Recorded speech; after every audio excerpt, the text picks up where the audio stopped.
Welcome to Sri Vagdevi Taro. I'm here today to discuss what fortune has in store for you regarding home, health, and happiness.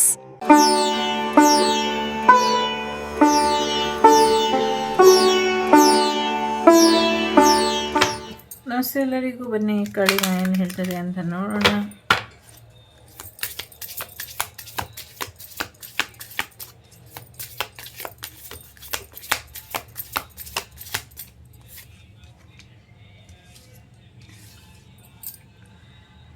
ಶಾಂತವಾಗಿ ಇರೋದಕ್ಕೆ ಪ್ರಯತ್ನ ಪಡಿ.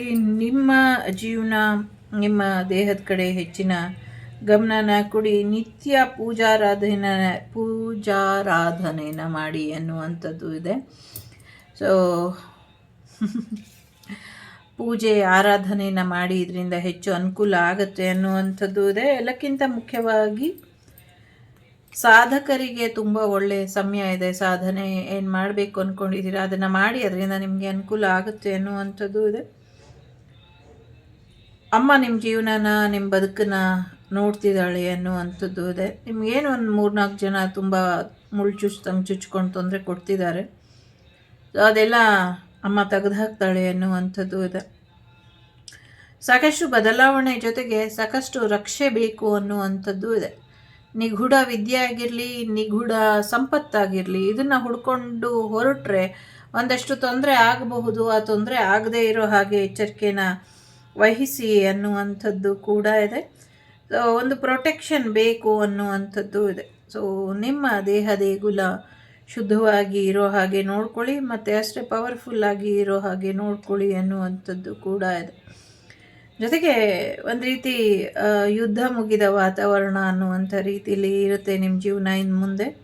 So ಹೆಚ್ಚು ತಲೆ ಕೆಡಿಸ್ಕೊಳ್ಬೇಡಿ. ಒಂದಷ್ಟು financial ವಿಚಾರಕ್ಕೆ ಅಥವಾ ಬೇರೆ ವಿಚಾರಕ್ಕೆ ಏನು ತೊಂದರೆ ಮಾಡಿದ್ದಾರೆ ಅದೆಲ್ಲವೂ ಕೂಡ ರಿಮೂವ್ ಆಗುತ್ತೆ ಅನ್ನುವಂಥದ್ದು ಇದೆ. ಅಮ್ಮ will take care of you ಅನ್ನುವಂಥದ್ದು ಇದೆ. ಅಮ್ಮ ನಿಮ್ಮನ್ನು ಟೇಕ್ ಕೇರ್ ಮಾಡುತ್ತೆ ಅನ್ನುವಂಥದ್ದು ಇದೆ. ಅಮ್ಮ ಟೇಕ್ ಕೇರ್ ಮಾಡುತ್ತೆ.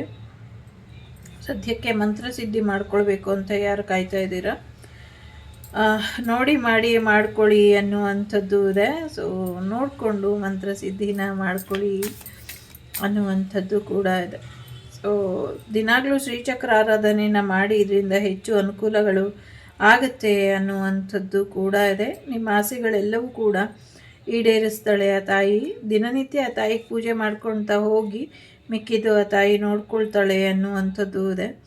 ಡೆಫಿನೆಟ್ಲಿ ಒಂದಷ್ಟು ತಾಂತ್ರಿಕ ವಿಧಿಯಿಂದ ನಿಮಗೆ ತೊಂದರೆ ಮಾಡ್ತಾರೆ ಮುಂದೆ ಕೂಡ. ಆದರೂ ಕೂಡ ಅಮ್ಮ ನೋಡ್ಕೊಳ್ತೀನಿ, ಈಗ ನಿಶ್ಚಿಂತೆಯಿಂದ ಇರಿ ಅನ್ನುವಂಥದ್ದು ಇದೆ. ಯಾಕೆಂದರೆ ತುಂಬ ಹೆವಿ ಎನರ್ಜಿ ಇದೆ.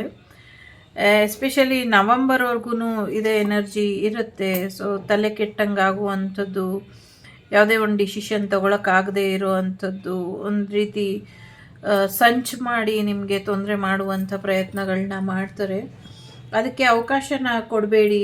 ನೀವು ದಿನನಿತ್ಯ ಪೂಜೆ ಮಾಡಿಕೊಂಡು ತಾಯಿ ಆರಾಧನೆ ಮಾಡ್ಕೊಂಡು ಹೋಗಿ, ಅಮ್ಮನ ತ್ರಿಶೂಲ ಮಾತಾಡುತ್ತೆ ಇನ್ಮೇಲೆ ಅನ್ನುವಂಥದ್ದು ಇದೆ. ತಲೆ ಕೆಡಿಸ್ತೋರು ತಲೆ ಬಲಿ ಆಗತ್ತೆ ಅನ್ನುವಂಥದ್ದು ಇದೆ. ಸೊ ಹಾಗಾಗಿ ಸ್ವಲ್ಪ ಕೂಲ್ ಡೌನ್ ಆಗಿ ಇರಿ ಅನ್ನುವಂಥದ್ದು ಇದೆ. ಸೊ ಭವತಾರಿಣಿ, ಸೊ ತಾಯಿ ನಿಮಗೆ ಎಲ್ಲ ರೀತಿಯಲ್ಲೂ ಆಶೀರ್ವಾದ ಕೊಡ್ತಾಳೆ ಅನ್ನುವಂಥದ್ದು ಇದೆ. ಜೊತೆಗೆ ಆ ತಾಯಿಯ ಆಶೀರ್ವಾದ ಇರೋವರೆಗೂ ನಿಮ್ಗೆ ಯಾರು ಏನು ಮಾಡೋದಕ್ಕಾಗೋದಿಲ್ಲ.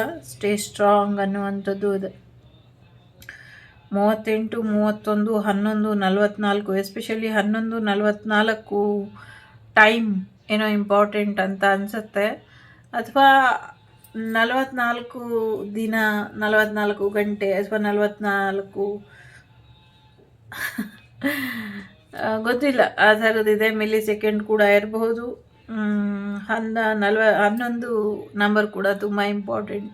ಮೇ ಬಿ ನವಂಬರ್ ಇರ್ಬೋದು, ಅಥವಾ ಟ್ವಿನ್ ಫ್ಲೇಮ್ ಜರ್ನಿ ಪಾರ್ಟ್ನರ್ ಬರ್ತಿರೋ ಅಂಥದ್ದು ಇರ್ಬೋದು. ಸಾಕಷ್ಟು ವಿಚಾರಗಳಿದೆ. ಜಸ್ಟ್ ಈಸಿ ಗೋ ಆಗಿರಲಿ. ಭಕ್ತಿ ಹೇಗಿದೆ, ನಿಮ್ಮ ಪೂಜೆಗಳು ಹೇಗಿದೆ, ನಿಮ್ಮ ದಿನನಿತ್ಯದ ದೇವತಾ ಆರಾಧನೆ ಅಥವಾ ಅಮ್ಮನ ಆರಾಧನೆ ನೀವು ದಿನನಿತ್ಯ ಹೇಗೆ ಮಾಡ್ತಿದ್ದೀರಾ, ಇದಷ್ಟೇ ಇಂಪಾರ್ಟೆಂಟು. ಇದ್ರ ಕಡೆ ನೀವು ಗಮನ ಕೊಡಿ, ಮಿಕ್ಕಿದೆಲ್ಲ ತಾಯಿ ನೋಡ್ಕೊಳ್ತಾಳೆ ಅನ್ನುವಂಥದ್ದು ಇದೆ. ಜೊತೆಗೆ ನಾನು ಎಲ್ಲರಿಗೂ ಧನ್ಯವಾದ ಹೇಳಬೇಕು ಅಂತ ಅನ್ನಿಸ್ತಾ ಇದೆ. Thank you so much. ನಿಮ್ಮ ಆಶೀರ್ವಾದ ಹೀಗೆ ಯಾವಾಗಲೂ ನನ್ನ ಮೇಲೆ ಇರಲಿ ಅನ್ನುವಂಥದ್ದು ಇದೆ. ಒಳ್ಳೆಯದಾಗಲಿ ಎಲ್ಲರಿಗೂ. Take care.